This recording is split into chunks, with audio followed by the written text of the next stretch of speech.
Magluto tayo ng ginataang manok na pinaasim ng suka. Ang tawag sa Bicol ng ulam na ito ay adobadong manok, pero gaya ng sinabi ko, iba-iba ang paraan ng pagluluto at tawag namin. Sa isang kawali, i-brown po natin ang sliced chicken, naka-skin down para lumabas ang kanyang oil. Hindi po tayo maglalagay ng oil. Isiso natin ang salt and ground black pepper. Kapag slightly brown na, igilid natin ang chicken and isutay na ang onion and garlic until transparent.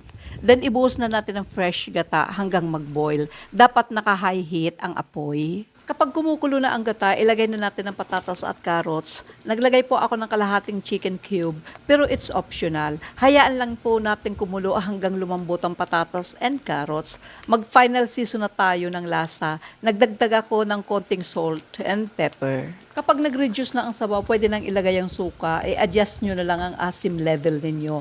I-simmer natin ng few seconds and ilagay na ang ceiling green. Lutuin ng at least 5 to 10 minutes and luto na po yan ang ginataang chicken. Kainan na habang mainit pa. Tara!